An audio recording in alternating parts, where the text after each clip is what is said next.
So I'm smoking a 616 in honor of John Hardin.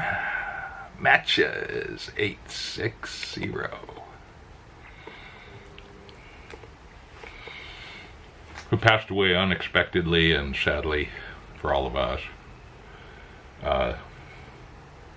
2 days ago. So it's not Friday. I'm going to smoke another 7LE tomorrow on Friday in honor of John. And you know, I think we're all kind of reeling from his loss because it makes us think about our own passing. You know, we're going to miss him. And he added, he was kind of the archetypal pipe smoker in the YouTube pipe community, I think. I mean, we all are in our way, right? We all bring whatever we bring to it. But yeah, he was very entertaining. Great stories. Deadpan delivery. And just very real. And not trying to put on any kind of a air or anything. He was just, what you see is what you get, and I love that. Takes a lot of self-confidence or a lot of living of life to get to that point. So I'm smoking some Mac Baron Burley from 2012. Let's see if it'll focus. Focus? Focus, yes. Okay. And I'm not a Burley guy, but again, this is, John seemed to have an affinity for Burleys, so I will do it.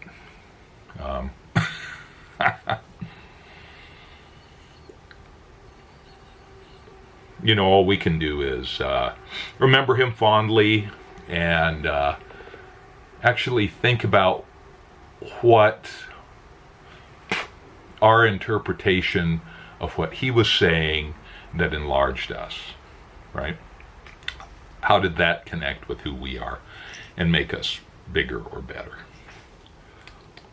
And that's about it. That's about what we're left with. I mean, we have his videos. Hopefully they'll stay up, you know, and be available for people to watch. His last one, which was last Friday, I had tuned in occasionally on the Friday videos, but I was often at work doing something and I couldn't do it. But, you know, just the camaraderie and the sense of connectedness that forum provided is something really special, you know, and it kind of typifies what the YouTube pipe community is, I think.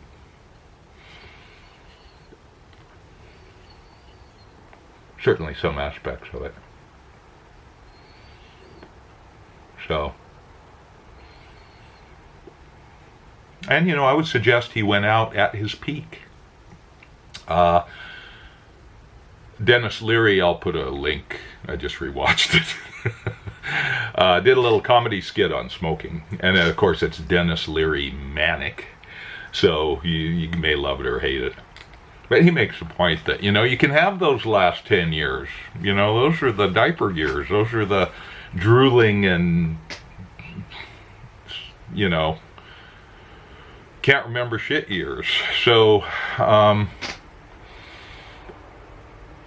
you can have those, and John didn't have to go through that. He didn't have to go through any of that. You know, Tuesday I was just at a funeral for a delightful woman who succumbed to ovarian cancer that was very aggressive, very painful. And so thankfully there is hospice out there to reduce the suffering. But she was ready to go when she went. And a very sad thing, because she added a lot of love to the community. So I asked my grandpa one time, he was my mom's dad. He was a small town doctor in eastern Nebraska. And wow, it doesn't get much more heartland than that. I'll tell you.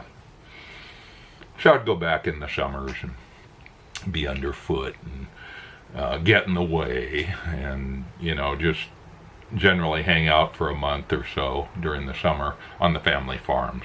And it was very memorable. Had great times. But I asked him one time, because he would take me if he did house calls. And there was one hospital in the county, Clay County, was it in Clay Center? I don't remember. Anyway, or maybe they had to go to Aurora. But he would make house calls, and he always had these big cars. He had like Lincoln Mark IIIs, the original square ones. And he had the first Tornado. I remember in 1966 he got a Tornado,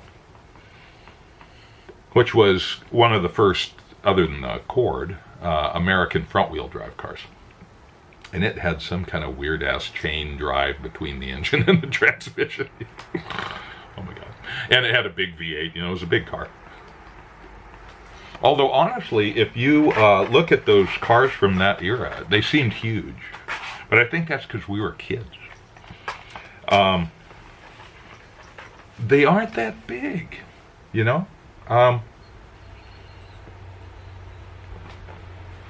They're certainly not as safe as cars are now. But anyway, he would drive these big, kind of fancy, expensive cars. And he'd say, when I was staying over there during the summer, he'd say, "Hey, I got to go on a call here over to wherever, Harvard, and you want to come along? You probably can't go in, but if you want to wait in the car." So I'd do that, and he'd be driving at 100 miles an hour down this country roads in the middle of the night, Oh, it was fun for a kid, I'll tell you. But I asked him, I said one time, "Grandpa, so I would think that people would die around the darkest time of the year, which is January." Well, no, it's actually December 21st, right? The winter equinox. So right before Christmas. Cold, dark. And he said, "Well, come to think of it, in my experience, people tend to hang on through Christmas. And it's after Christmas, like mid-January to mid-February, where people tend to really succumb. And they tend to marshal the forces, whatever, to stick around through Christmas with family time and so forth. But then after Christmas, it's a pretty, what do you have to look forward to? Springtime. But not a whole lot else." So that was his assertion, that after Christmas is when people tended to kind of die the most, if you will. Other than accidents, of course, and other than aggressive illness that takes you whenever it takes you, But John Hardin didn't, as far as we know, have any aggressive illness. He looked robust, he looked healthy. He was 1 year older than I am. That's sobering. So he wasn't suffering, right? I would suggest he was at his peak. That last video was pretty close to the maximum number of people participating in it. I think he said, 155 or something, that stuck through to the end. So, if we had to make a choice, I think we would, well, or would we? I don't know. I think our little monkey minds don't conceive of not existing, and so they cling desperately to whatever they can in order to continue to exist, because that's what they want. That's just the way I see it.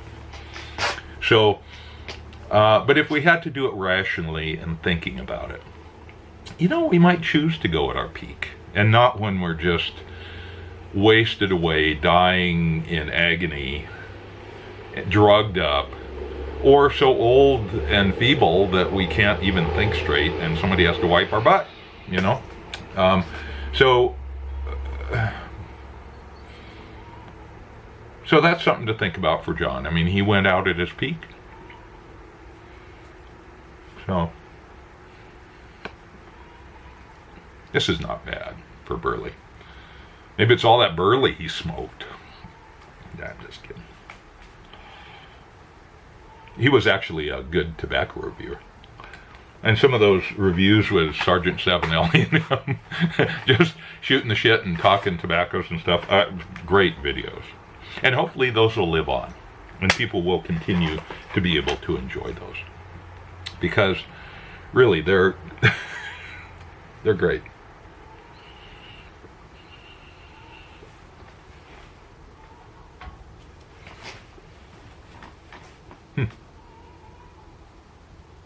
Yeah, so John. So one thing we do in the bike club, when someone passes, we've had any number, is, and I'll do it for whomever, if the mood is right, and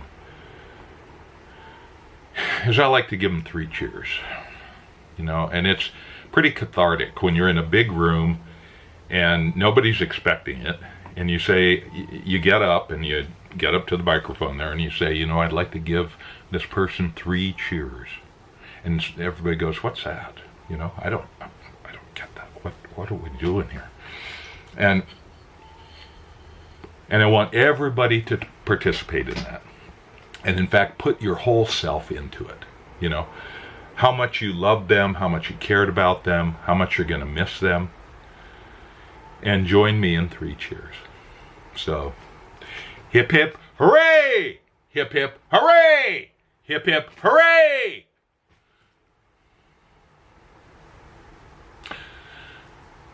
John, have a great trip.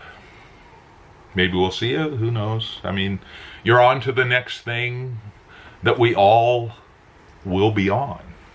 So you're already there. Whatever it is. And so, Godspeed, you know. We'll miss you. Hopefully we will continue to laugh and enjoy him through his legacy to us, the pipe smoking community, through his videos.